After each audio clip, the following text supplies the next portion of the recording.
जमाना बदल रहा है, चेहरे अब आईने नहीं सर्जरी से चमकते हैं। कभी खूबसूरती कुदरत का तोहफा मानी जाती थी, आज वो एक चॉइस है, एक प्रोसीजर है, एक रीटच है। लेकिन सवाल सिर्फ स्किन के नीचे का नहीं, सोच के अंदर का भी है। क्या खूबसूरत दिखना जरूरत है या कोई प्रेशर? क्या कॉस्मेटिक सर्जरी आत्म प्रेम है या आत्म अस्वीकृति की चुप चीख? जी हाँ, सो वेलकम टू लम्हे जिंदगी के एक डिजिटल मैगजीन, एक आवाज, एक आईना। वरुण बांसाली और निखिल कपूर की सोच से निकला वो मंच जहां जिंदगी के हर लम्हे को सुना जाता है, बगैर किसी जजमेंट, बगैर किसी मुखौटे के। आज के ओपन टॉक में हम बात करेंगे उस चेहरे की जो शायद आपका असली नहीं है, और उस सच की जिसे ना समाज अपनाता है ना लोग समझते हैं, फिर भी बहुत पॉपुलर है। और आज हमारे साथ हैं डॉक्टर विशाल पुरोहित, एक नामचीन कॉस्मेटिक प्लास्टिक सर्जन। जी हाँ, जिनसे हम करने वाले हैं वो सवाल जो सतह नहीं गहराई में उतरते हैं। बहुत सी ऐसी चीजें जो आप जानना चाहते हो लेकिन जानते नहीं हो।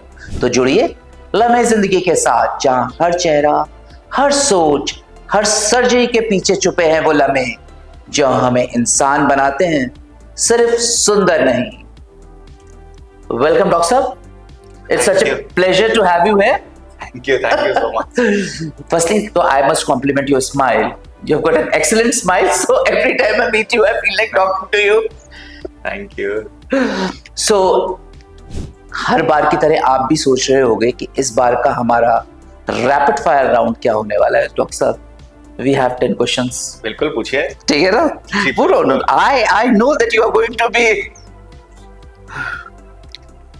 The first question is, पहली सर्जरी जो आपने करी थी वो याद है कि भूल गए? भूल गया। बोटॉक्स या फिलर्स? दोनों का बिल्कुल अलग अलग काम। ओके। दोनों बिल्कुल असेंशियल। अच्छा। हाँ। कॉस्मेटिक सर्जरी जरूरत है या लग्जरी? जरूरत है। जरूरत? हाँ, लग्जरी नहीं। मिरर या मोबाइल कैमरा, कौन ज्यादा झूठ बोलता है? आजकल मोबाइल कैमरा। ओके। सबसे अजीब रिक्वेस्ट जो किसी ने कॉस्मेटिक सर्जरी के लिए की हो? रोज ही करते हैं। So used to it. चलो इसको थोड़ा सा रोकते, एक कोई ऐसी रिक्वेस्ट जो मुझे सबसे अजीब लगती है लेकिन बहुत फ्रीक्वेंटली पूछी जाती है। लोग ना नाक सुधारने के लिए पूछते हैं, बिल्कुल कंप्लीटली नॉर्मल नोज होने के बावजूद उन्हें उसमें कुछ तो चमत्कारी चाहिए। नाक में सर्जरी के माध्यम से हम मिलीमीटर्स में चेंजेस नहीं ला सकते। अच्छा। लेकिन वो बिल्कुल अड़ जाते हैं। हाँ। वो बड़ी उम्मीद लेके आते हैं, उनकी उम्मीद तोड़ते हुए, उनका दिल तोड़ते हुए बड़ा दुखता है मुझे जब मैं कहता हूँ कि आपकी सर्जरी नहीं हो सकती। Oh, you do that? I do that. See, that's what an excellent surgeon and doctor is all about. He'll refuse जो चीज आपके लिए नहीं है, वो एक अच्छा डॉक्टर या सर्जन आपको मना करेगा। So accept it. So we'll come back to questions. Surgery के बाद क्या ज्यादा चेंज होता है, चेहरा या एटीट्यूड? एटीट्यूड। और अगर एक सेलिब्रिटी का चेहरा रीडिजाइन करना पड़े तो आप किसको चुनोगे? हाँ, ये कंट्रोवर्शियल सवाल है। रीजन? मैं एज अ प्लास्टिक सर्जन लोगों को देखता हूँ, मेरे को सारे चेहरे सुंदर लगते हैं और मेरे को हर चेहरे में कोई ना कोई नुक्स नजर आता है। ये मेरी ट्रेनिंग का कमाल है। ओके। इसका ये मतलब नहीं कि मैं उस नुक्स को ठीक करना चाहूंगा। मेरा ब्यूटी देखने का तरीका बिल्कुल अलग है, वो काफी मैथमेटिकल है। ओह, सो टू ऑल फ्रेंड्स और डॉक्टर पुरोहित, आप एक बार ध्यान रखिएगा कि ये जब आपको देख रहे होते हैं तो आपकी खूबसूरती को नहीं देख रहे होते हैं, कुछ और देख रहे होते हैं। बिल्कुल राइट। बिल्कुल। सो क्या कभी किसी को सर्जरी इस वजह से मना करी है कि उसके लुक के कारण उसका ब्रेकअप हुआ है? नहीं, कारण है। इसका कारण है, जब हम सर्जरी से पहले कंसल्टेशन लेते हैं तो हम हिस्ट्री जानते हैं, लेकिन हम मेडिकल हिस्ट्री की बात करते हैं। Okay. हम पर्सनल हिस्ट्री में नहीं पूछते। हम कभी भी ये नहीं पूछते कि आप ये सर्जरी क्यों करवाना चाहते हो। कोई भी प्लास्टिक सर्जन, कॉस्मेटिक सर्जन नहीं पूछेगा कि आप ये सर्जरी क्यों करवाना चाहते हो। अच्छा, ओके। ये हमारे एथिक्स के अगेंस्ट है, किसी की पर्सनल लाइफ में जाना। हम्म, वो सर्जरी कराना चाहता है, हाँ वो सर्जरी के लिए पूछता है, हाँ, सर्जरी से क्या फायदे हो सकते हैं, हम्म, क्या नुकसान हो सकते हैं, हम्म, वो सब बताना मेरी जिम्मेदारी है। हम्म, ये भी बताना जिम्मेदारी है कि किन्हीं केसेस में अगर कोई प्लास्टिक सर्जरी इसीलिए करा रहा है कि, कहना तो नहीं चाहिए लेकिन मैरिटल डिस्कॉर्ड है, उन्हें लगता है चीजें सुधर जाएंगी, तो वो नहीं होता। ओके, बिना ये पूछे कि उनके जीवन में ऐसा है कि नहीं, हाँ, ये पूरी कहानी हर पेशेंट को सुनाना बहुत जरूरी होती है। तो Okay. मैं पूरी कहानी सुना देता हूँ, लेकिन डायरेक्टली सवाल पूछ करके मना नहीं कर सकता, वो अनएथिकल हो गया। अच्छा, ओके ओके, बट चलो अभी उसका कोई कानून नहीं है, लेकिन it's a good thing actually. अब पेशेंट के पर्सनल हिस्ट्री में नहीं जाते कभी भी, ओके, तो बताना चाहें तो भी मैं आगे होके मना कर देता हूँ, because that comes with an emotional baggage. मरीज कोशिश करते हैं, कोई भी साधारण इंसान है, वो भी वो आपको अपनी इमोशनल स्टोरी का पार्ट बना दें। एक थोड़ा सा डिटैचमेंट जरूरी है अच्छा रिजल्ट देने के लिए और पेशेंट को प्रैक्टिकल बात समझाने के लिए। ओके, तो इसलिए पर्सनल हिस्ट्री में नहीं जाते, तो इस कारण से मैंने कभी किसी को मना नहीं किया। इनफैक्ट मुझे पता भी नहीं पड़ा होगा कि वो क्यों कराना चाहते हैं। नेचुरल ब्यूटी पर यकीन है या परफेक्ट सिमेट्री पर? ये भी वैसे कॉम्प्लिकेटेड नहीं है क्वेश्चन। इस क्वेश्चन का जवाब यहां से निकलता है कि पहले ये डिफाइन करें कि ब्यूटी क्या है। अब नेचुरल ब्यूटी क्या है, सौंदर्य या सुंदरता क्या है? सौंदर्य या सुंदरता आपका किसी भी चीज को देखकर जो इमोशनल रिएक्शन है वो है। वो कहते हैं ना, beauty lies in the eyes of the beholder. Yes, वो बिल्कुल सही है। कोई चीज सुंदर नहीं होती, वो बस चीज होती है। कोई व्यक्ति विशेष खूबसूरत नहीं है, वो बस व्यक्ति विशेष है।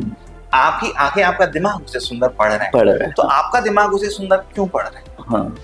अब आप कहोगे कि बाकी सब लोगों का भी दिमाग उसे सुंदर पढ़ रहे हैं, तो बाकी सब लोगों का भी दिमाग सुंदर पढ़ रहे हैं, तो प्रोबेबली वो चीज सुंदर है। नहीं, ऐसा नहीं है। आप सब लोगों के दिमाग ने उस सौंदर्य की रचना की। ऐसा क्यों? कोई भी भाव जो मनुष्य के दिमाग में आता है, उसका कहीं ना कहीं हमारे सर्वाइवल से लिंक है। अब देखो, मैं थोड़ा सा साइंटिफिक, प्रैक्टिकल, मैथमेटिकल बात करूंगा, हो सकता है कुछ लोग अग्री ना करें, लेकिन चलता है। जो करंट थ्योरी है सौंदर्य के पीछे, वो ये है कि इमोशनल रिएक्शन किसी चीज को देखकर जब हमें लगता है कि खूबसूरत है, उसे देखकर हमें अच्छा लगता है, दिमाग में डोपामिन रिलीज होता है, रिवॉर्ड सेंटर, और उसे देखते चले जाने की इच्छा करती है। ठीक है, उसे किसी खूबसूरत चीज को इकट्ठा कर लेने की इच्छा करती है, वो सब दिमाग जागृत करता है। लेकिन ऐसा क्यों है? इवोल्यूशन में ऐसा क्यों हुआ कि हमें कोई एक चीज तो सुंदर लगती है, दूसरी नहीं लगती? कुछ तो फायदा होगा, राइट, कोई ना कोई सर्वाइवल एडवांटेज होगा। अगर हम किसी चीज की बात करें तो वो डिस्कशन अलग दिशा में चला जाएगा, फिर वो सोसाइटी, स्टेटस, उसमें चला जाता है, स्टेटस गेम्स में चला जाएगा। मैं उनकी बात नहीं करूंगा। अगर हम किसी मनुष्य की बात करें कि कोई मनुष्य सुंदर क्यों लग रहा है, तो आप पाओगे, अगर डिटेल्ड एनालिसिस करोगे, कि वो सारे ट्रेट्स किसी भी महिला में भी और पुरुष में भी जो उसको यंग दिखाते हैं वो सुंदर दिखते हैं, और जो उसको बूढ़ा दिखाते हैं वो कम सुंदर दिखते हैं। क्लियर कट एडवांटेज है। हमारे जो एंसेस्टर्स थे, अगर उनको अपने लिए मेट सिलेक्ट करना है तो ऐसा मेट सिलेक्ट करेंगे जो कि यंग है, फर्टाइल है, हेल्दी है, परिवार का ध्यान रख सकता है। तो इवोल्यूशन के साथ साथ हमारे दिमाग में ये चीज हार्ड कोड होगी। ओके, और ट्रेडिशनली जो हम लोग का इवोल्यूशन हुआ वो छोटे गुटों में रहने के लिए था। लेकिन हम लोग ना मानसिक रूप से बहुत जल्दी विकसित हो गए, सिविलाइजेशन खड़ी कर ली हमारा शरीर, लेकिन अभी भी वही प्रिमिटिव है। ओके, इन द सेंस हमको अभी भी चीजें अच्छी लगती हैं, अभी भी हम स्टेटस गेम्स खेल रहे हैं, अभी भी हम गुटों में रहना चाहते हैं, लेकिन उसी ग्रुप में हम राइज करना चाहते हैं। हमें चाहिए हमारे आसपास के लोग हमारी तारीफ करें। क्यों? तारीफ करने से क्या होगा? वो एक्सेप्टेंस क्यों चाहिए? ये सब दिमाग का खेल है, ये दिमाग को स्टेटस की भूख रहती है। कोई व्यक्ति सुंदर दिखता है उसका उसके समाज में, उसके ग्रुप में ऑटोमेटिकली वैल्यू बढ़ जाएगा, क्योंकि उसकी डिमांड फिजियोलॉजिकली बायोलॉजिकली बढ़ जाती है। सौंदर्य एक बहुत कॉम्प्लिकेटेड इमोशनल रिएक्शन है, एक बहुत कॉम्प्लिकेटेड प्रॉब्लम का सोल्यूशन निकालने के लिए कि कोई भी ऑर्गेनिज्म अपना मेट किसे चुने। अब ये सौंदर्य की परिभाषा जानवरों में भी होती है। Okay, exactly. रिसर्च में पाया बंदरों में भी होती है, ये गायों के झुंड में भी होती है। अच्छा, एग्जैक्टली। तभी तो उसका विकास होगा, इवोल्यूशन होगा, डेवलपमेंट होगा। वो लोग बचेंगे जो ज्यादा स्ट्रांग हैं। अगर महिलाएं उनको अपना मेट चूज करेंगी जो फिजिकली स्ट्रांग है, तो उनकी जो प्रोजेनी होगी वो भी स्ट्रांग होगी। ओके, बच्चे भी स्ट्रांग होंगे। इसको नेचुरल सिलेक्शन बोलते हैं। ओके, तो कहीं ना कहीं सौंदर्य नेचुरल सिलेक्शन से भी लिंक्ड है। ओके, तो किसी भी चीज का खूबसूरत लगना कोई मैजिक मिरेकल नहीं है। ओके, ये हमारा इवोल्यूशनरी हार्ड कोडिंग है। So I think one thing जो besides all these talks which we had, एक चीज जो मुझे और समझ आ रही है which I want to share with the viewers, कि जैसे कहते थे कि अपने आप को बेहतर दिखाना और रखना बहुत जरूरी है। तो इसलिए आईने के सामने खड़े होकर तैयार जब होते हैं ना, तो एडमायर योरसेल्फ। बिल्कुल, अपने अंदर कमी मत निकालिए, because when you admire and you go out, automatically that start showing in your personality and your face. So comment करके बताइएगा आप में से कितने लोग ऐसा करते हैं, क्योंकि ये हम सब के लिए बहुत जरूरी है। क्योंकि हम में से 60% लोगों को ये लगता है कि हम कहीं ना कहीं जो है ना उस लाइन को मैच नहीं करते हैं, जो कि लाइन है ही नहीं। इट्स अ मिथ, वो लाइन नहीं है। नहीं है। सो द लास्ट वन, आपके हिसाब से सबसे ज्यादा ओवररेटेड कॉस्मेटिक सर्जरी कौन सी है? नहीं, कोई भी नहीं। हर कॉस्मेटिक सर्जरी का अपना एक काम है। ओके, और वो एग्जैक्टली वही काम के लिए बनी है। डॉक्टर्स उसे उसी काम के लिए सजेस्ट करते हैं। मीडिया अपनी टांग अड़ा करके उसको प्लस माइनस कर देता है।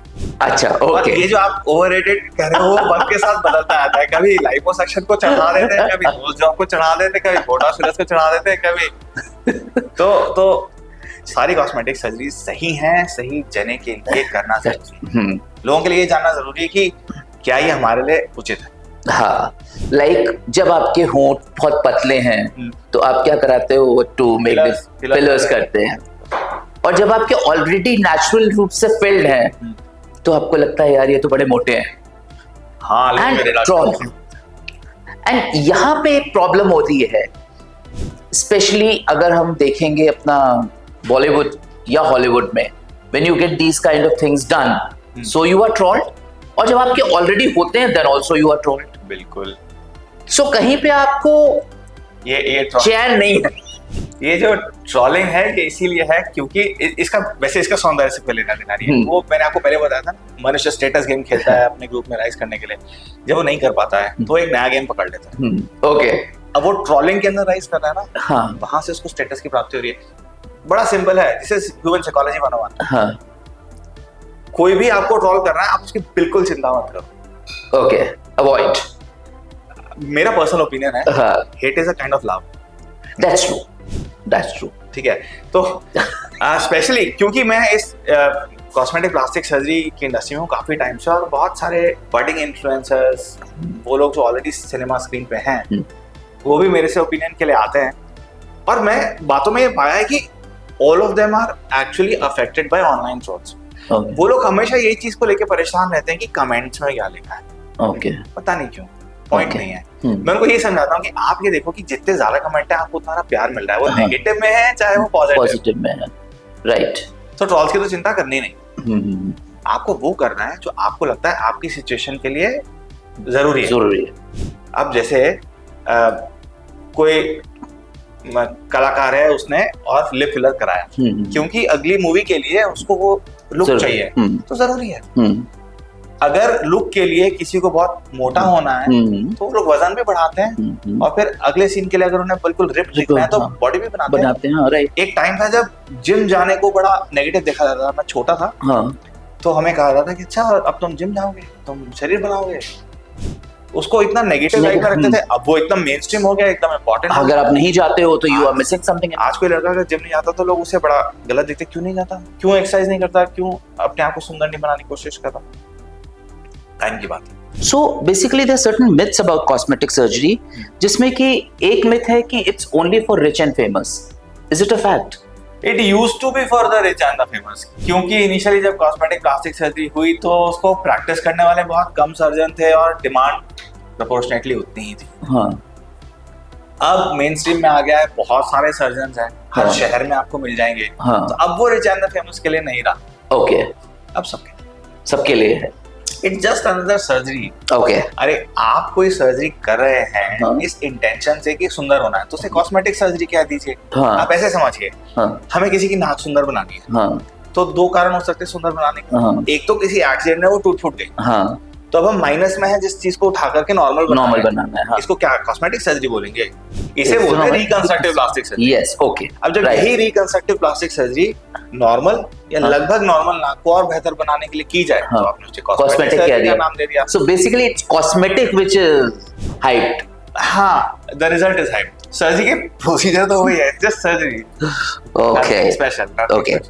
नाउ अनदर मिथ इज कि cosmetic surgery is only for women. ना, are men going for it? हाँ, डेफिनेटली, व्हाई नॉट। ओके। कोई दिक्कत है तो अब जैसे एक बहुत कॉमन प्रॉब्लम है, वो डे बाय डे बढ़ती जा रही है। हाँ। गायनेकोमास्टिया कहते हैं उसे, okay. Because of food habits, because of the way आजकल का बना हुआ बड़ा सीडेंटरी लाइफस्टाइल है, बच्चे लोग मेहनत कम करते हैं। Pubertal gynaecomastia is on the rise. Okay. अब गायनेकोमास्टिया मतलब महिलाओं जैसे स्तनग्रंथि, हाँ। दोनों मेल्स और फीमेल्स हाँ, ब्रेस्ट हाँ, टिश्यू के साथ हाँ, पैदा होते हैं। हाँ। उन मेल्स पे ना चेस्ट थोड़ा सा फेमिनाइन हो जाता है। हाँ। एक लड़के के फेमिनाइन चेस्ट हो, अब उसे स्कूल को भी क्रॉस करना है, उसे कॉलेज को भी क्रॉस करना है, सारे दोस्त उसका मजाक बनाएंगे। हाँ। टॉपिक कुछ इस तरह का हो जाता है कि वो थोड़ी सी शर्मिंदगी महसूस करता है, हाँ। खुल के कभी बता नहीं पाता। हाँ। घर वाले सर्जरी हाँ।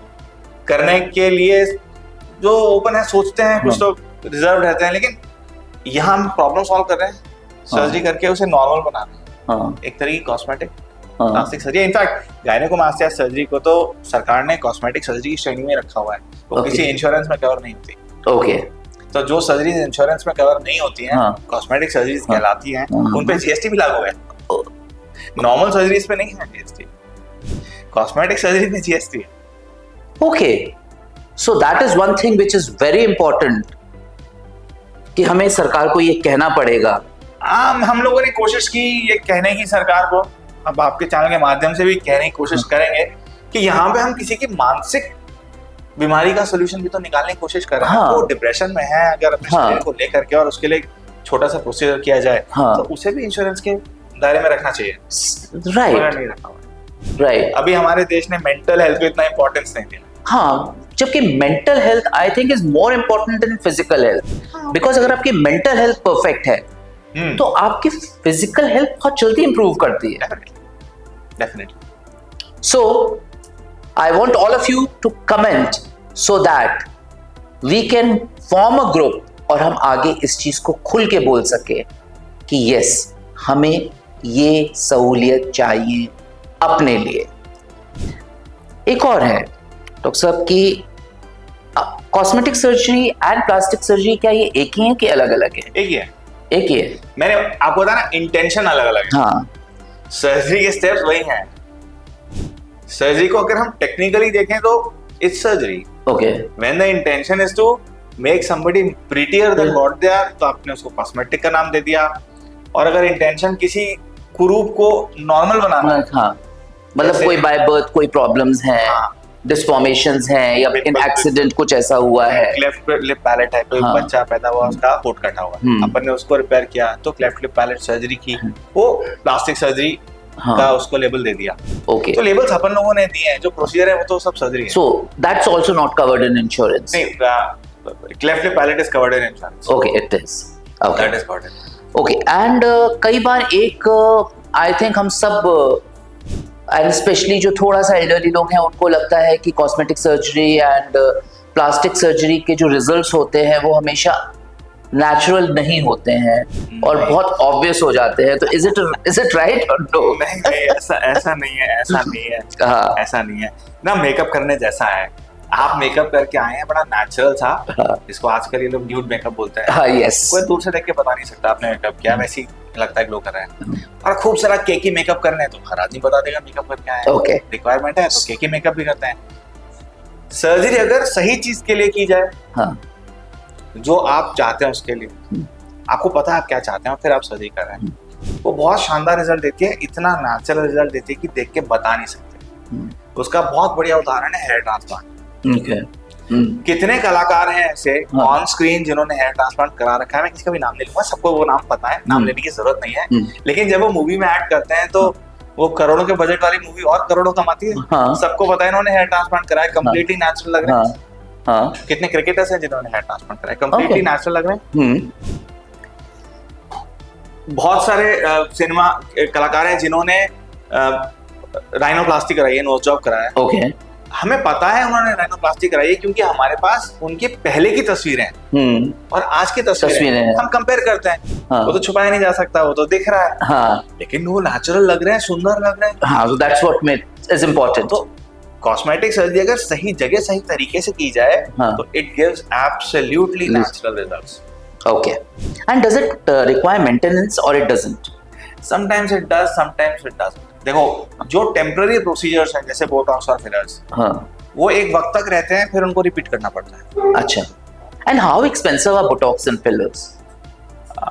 They are a bit expensive. They are expensive. So again we come to कि they are only for rich and famous. नहीं, ऐसा नहीं है। हाँ, ऐसा नहीं है।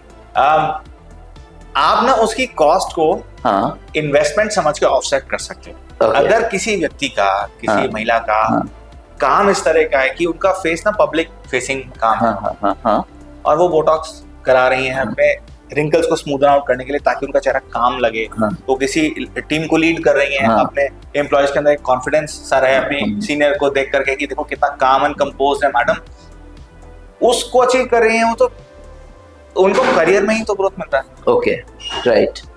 अगर कोई अभिनेत्री लिप फिलर करा रही है तो जहाँ पे ये सोशल प्रेशर से करा रही है, क्या सोशल प्रेशर नहीं है, हाँ, that is a work pressure, that's a career, that's a career choice.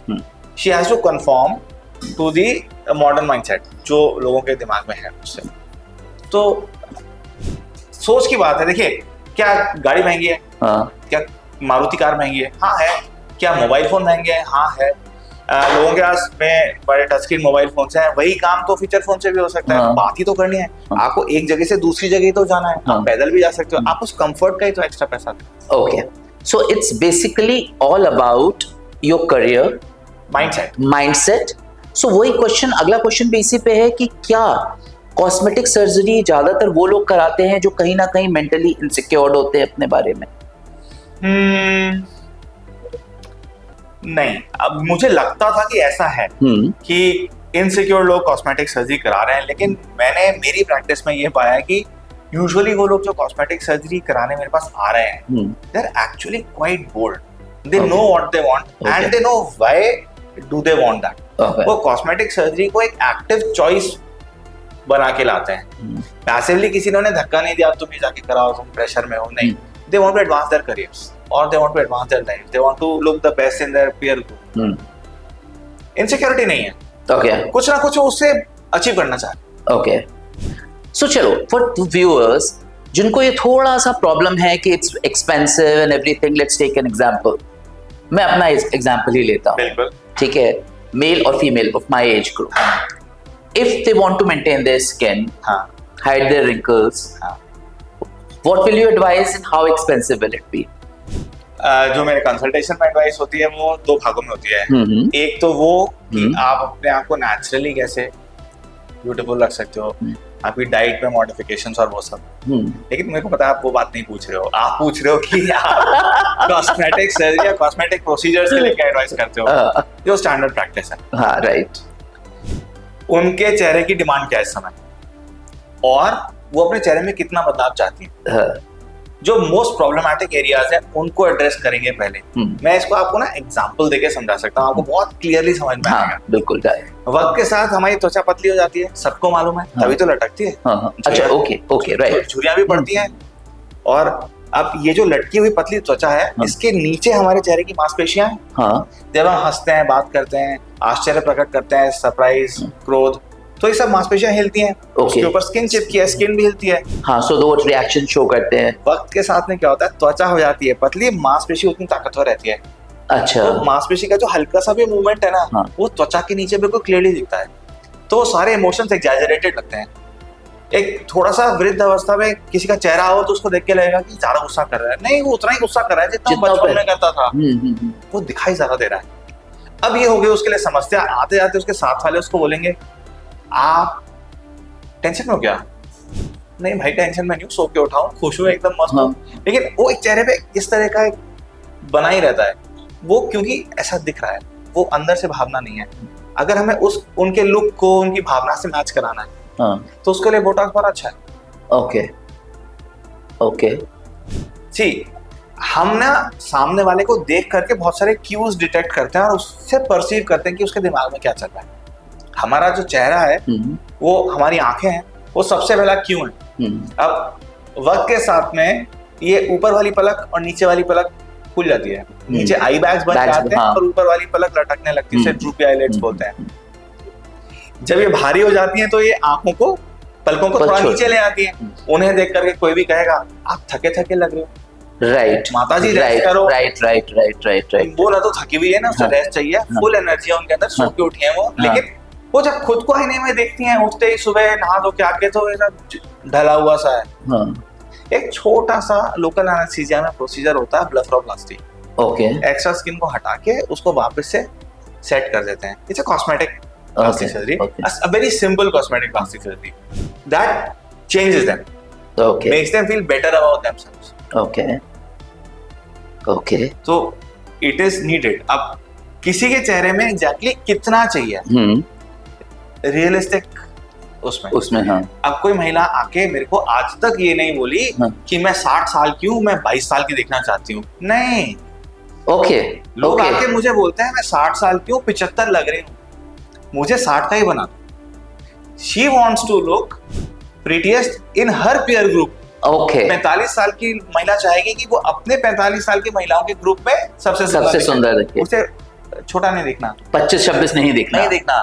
तो बहुत सारे तो मिसकम्युनिकेशन मीडिया के थ्रू है लोगों के, क्योंकि लोग आके जो मुझे बोल रहे हैं राइट, और जो हम लोग आर्टिकल्स में पढ़ रहे हैं वो बिल्कुल अलग है। एंड वन मोर थिंग, यहाँ पे आई पर्सनली फील कि लोग जो कमेंट करते हैं वो भी गलत है, बिकॉज इमीडिएट रिएक्शन होते हैं, यार क्या यार, इस उम्र में वो 45 की उम्र में वो 25 का दिखना चाहती है तो ये करा के आई है। बिल्कुल। बट क्यों करते हैं लोग कमेंट? क्योंकि वो खुद नहीं कराना चाहते। नहीं, then खुद कराने से डर लगता है। That's what I'm saying. Yes. You don't want to. Yes, you don't want to take that risk. Either you are friends with them or you are against them. क्योंकि उनके फ्रेंड बनोगे तो भी स्टेटस में राइज करोगे, उनके against हो जाओगे तो भी स्टेटस में। तभी तो इतना हेट मिलता है, जो लोग सक्सेसफुल होने लगता है उनको। राइट। हेट मिलता है क्योंकि उन्हें हेट करके हम दूसरा अपने आप को ऊपर दिखाते हैं। एक वो जो सिंपल सी चीज है कि किसी भी लाइन से बड़ा होने का सबसे अच्छा तरीका है उसे मिटा दो। Excellent. So there, you have all the right. If you want, go and get yourself more beautified, more glorified. It's your right. चाहे आदमी हो या औरत, ये आपका हक बनता है, आपकी जिंदगी है, आप इसे जैसे जीना चाहते हो। बिल्कुल। बस एक इसके अंदर डिस्क्लेमर है, छोटा सा, वास्तविकता के दायरे में रह के सोचना ये बहुत जरूरी है। कंसल्टेशन करना, डिटेल में डिस्कस करना, साइड इफेक्ट्स क्या हो सकते हैं पहले से मालूम होना चाहिए। अच्छा, साइड इफेक्ट्स होते हैं? किसी भी सर्जरी के साइड इफेक्ट हो सकते हैं, किसी भी मेडिकल प्रोसीजर के साइड इफेक्ट हो सकते हैं, इनफैक्ट मेकअप के भी साइड इफेक्ट हो सकते हैं, खाने के भी साइड इफेक्ट होते हैं, दुनिया में हर चीज के साइड इफेक्ट हो सकते हैं। अगर पहले से मालूम हो आप क्या करने जा रहे हो और उसका क्या साइड इफेक्ट हो सकता है, तो चूज करना इजी हो जाता है। आपकी रिस्क टेकिंग कैपेसिटी कितनी है, मतलब आप उसको, अगर कोई साइड इफेक्ट है तो आप उसको एक्सेप्ट कर पाओगे कि नहीं कर पाओगे। बट ये साइड इफेक्ट्स होते हैं, ये ठीक हो जाते हैं कि नहीं होते हैं? कुछ केसेस में बिल्कुल ठीक हो जाते हैं, कुछ केसेस में नहीं हो सकते हैं, डिपेंड करता है कॉम्प्लेक्सिटी कितनी है प्रोसीजर। सो दैट मीन्स जिन केसेस में नहीं ठीक होते हैं यू हैव टू बी कुछ केसेस में हम साइड इफेक्ट्स को इस तरह से देख सकते हैं कि एक होते हैं temporary side effects which are treatable, ठीक है, और एक होता है कॉन्सिक्वेंस जो कि होगा ही होगा। ओके, मतलब अगर दांत का कोई काम कराया तो मैं गन्ना नहीं छील सकता, होगा ही होगा। अगर कोई एक पर्टिकुलर सर्जरी कराई जहाँ पे स्कार बनेगा तो बनेगा ही बनेगा। जैसे कुछ महिलाओं में वक्त के साथ में स्तन ग्रंथि इतनी बड़ी हो जाती है कि वो मैनेज नहीं होती, उनको ना कोई कपड़े पहन पाती है, ना उस पे ब्रेसियर मिलता है, उसका वेट इतना ज्यादा हो जाता है कि बैक प्रॉब्लम्स होने लगती हैं। हाँ, राइट। तो स्पाइन सर्जन्स मेरे पास उस पेशेंट को भेजते हैं कि इनका ब्रेस्ट रिडक्शन कर दीजिए। ओके, अब ब्रेस्ट रिडक्शन कर तो स्पाइनल पेन के लिए रहे हैं, हाँ, महिला को सुंदर होने का नहीं है, हाँ, चार्म नहीं है, it's because of the health issues, लेकिन उसे फिर भी कॉस्मेटिक सर्जरी श्रेणी में रखा जाता है। ओके, अब बहुत ज्यादा बड़े ब्रेस्ट होते हैं तो वो स्किन फोल्ड जहाँ पे आता है वहाँ पे पसीना इकट्ठा होने के कारण स्किन इन्फेक्शंस होते हैं, राइट, आई एम गेटिंग। उन केसेस में ब्रेस्ट रिडक्शन जब किया जाता है तो ब्रेस्ट पे स्कार बनता है, राइट, मगर वो मजे से एक्सेप्ट करती हैं, हाँ, क्योंकि आप एक प्रॉब्लम को सॉल्व कर रहे हो। हाँ, तो उस पर्टिकुलर चीज में सॉरी कुछ लेडीज में आई हैव सीन कि हिप हैवी होने की बहुत मेजर प्रॉब्लम होती है, हाँ, जो उनको चलने में हर चीज में बहुत दिक्कत देती है। बाकी body is perfect, but hips are so heavy. तो इसका भी कोई हिप्स हैवी होने के दो कारण हैं। एक तो बोन, डेफिनेटली बोन मास का, बोन का स्ट्रक्चर, हाँ, और उसमें मसल कितना है, ओके, एक तो वो हो गया, हाँ, इसको नहीं छेड़ सकते, ठीक है, वहीं की वहीं रहने वाला है, ठीक है। और दूसरा है हिप के ऊपर जो स्किन है, हाँ, उसके नीचे कितना फैट है, ओके, जो नीचे फैट है उसे निकाला जा सकता है लाइपोसक्शन से, बहुत कॉमनली डन प्रोसीजर है। एंड लाइपोसक्शन कितना कंफर्टेबल, कितना comfortable to pocket, comfortable to body है? Liposuction is comfortable to body and the pocket, both. It is, yes, when done properly. कोई, हाँ, एंड कोई साइड इफेक्ट्स?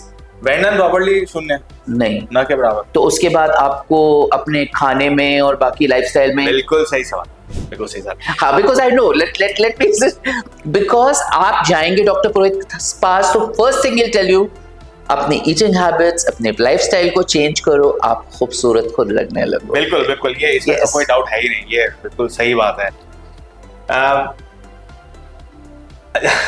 मैं अपने पेशेंट्स को ये बोलता हूँ मजाक में कि आप लाइपोसक्शन करा रहे हैं, हाँ, ये आपका वजन कम नहीं करेगा, ये आपका शेप इंप्रूव कर देगा। हाँ, जो लाइपोसक्शन कराने मेरे पास आ रहा है वैसे भी रिसर्च करके आता है, उसे मालूम है कि वजन कम करने के लिए, शेप इंप्रूव करने के लिए कर रहा है, लेकिन साथ में डिस्क्लेमर क्या है, लाइपोसक्शन के बाद जो रिजल्ट आएगा उसे मेंटेन करना पड़ेगा डाइट और एक्सरसाइज से, दोबारा टचअप सर्जरी कराने की जरूरत नहीं पड़ेगी।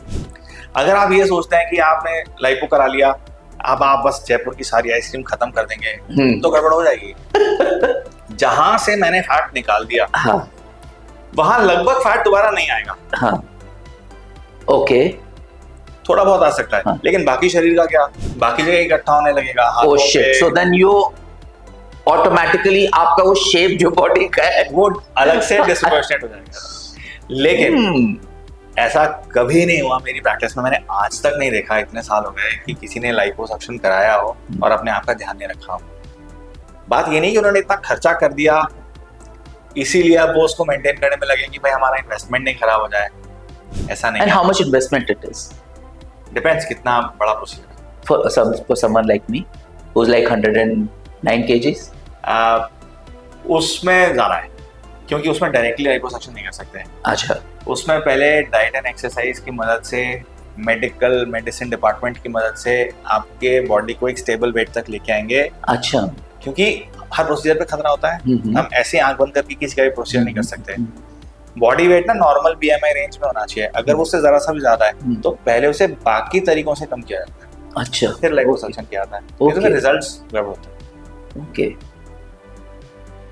मगर है खर्चा, मगर आप खर्चे को ऐसे मत देखो कि it's a one time cost. नहीं, I was just trying to know, because बहुत से, हाँ, ये लोगों की बहुत बड़ी एक मिथ है कि it's very expensive, it's unaffordable. नहीं, इट्स नॉट अनअफोर्डेबल। मैं ये कहता हूँ कि आप इसको इस तरह से सोचो, मेजॉरिटी लोग जिन्हें लाइपोसक्शन की जरूरत है हर 2 साल में फोन बदलते हैं, 5 साल में गाड़ी बदलते हैं, हाँ राइट, दुनिया भर के और खर्चे करते हैं, और कई लोगों को तो बड़ी अजीब सी आदतें हैं जैसे सिगरेट पीने की, हाँ। I mean, वो भी महंगी आती है, हाँ लेकिन क्योंकि वो छोटा खर्चा है, हाँ, वो छोटा उन्हें- करते करते उन्हें पता। दिखता नहीं है वो। लाइपोसक्शन में एक बार में पैसा लगने वाला है, लेकिन उसका रिजल्ट पूरी जिंदगी चलेगा। तो ओवरऑल उसका जो खर्चा है वो in the grand scheme of things न के बराबर हो जाता है। ओके, प्लस वो आपको एक इतना लंबा टाइम अपने लिए कॉन्फिडेंस जो देगा। मैं सिर्फ लाइपो की बात नहीं कर रहा, सारी प्रोसीजर्स all procedures, जितने भी yes. कॉस्मेटिक प्रोसीजर्स हैं उनका जो बेनिफिट है ना, कॉस्ट बेनिफिट रेशियो, वो बहुत अच्छा है। अगर नहीं होता तो आप मेरे को बताओ ये सितारे क्यों करवाते हैं? उसका कॉस्ट बेनिफिट रेशियो अच्छा है ना। हेयर ट्रांसप्लांट कराया, पिक्चरें अब हिट हो रही हैं, अब बुढ़ापे तक हिट करते रहेंगे, राइट। गंजे होने की जरूरत नहीं है। राइट, कॉस्ट बेनिफिट रेशियो एक माइंडसेट है। सो फ्रेंड्स, देयर आज के इस एपिसोड के कुछ एपिसोड्स के बाद, कुछ महीनों के बाद अगर आप मुझे बदला हुआ देखें तो आप समझ जाइएगा कि ये किसका किया धरा है। बिल्कुल बिल्कुल sir. So obviously if my viewers want to see me for a longer time, sure, है ना, I have to get something done. बिल्कुल। So jokes apart, आपकी अपनी जिंदगी, आपका अपना लाइफस्टाइल, सो आपने जो भी करना है किसी और के लिए नहीं, अपने लिए करना है। तभी जिंदगी का हर प्रोसीजर, चाहे वो कॉस्मेटिक सर्जरी हो या आपकी अपनी लाइफ के डिसीजंस, वो तभी बेहतर हो सकते हैं जब आपके अपने लिए किए जाए, दूसरों के लिए नहीं। बिल्कुल सही। Self approval is the biggest approval in life. So till we meet again, and I'm quite sure, Dr. Purohit, we'll meet again. There's a lot which is left to अरे बहुत बड़ा topic and an interesting topic. Topic. Chalo, I'll take your leave. It was a pleasure. Thank you.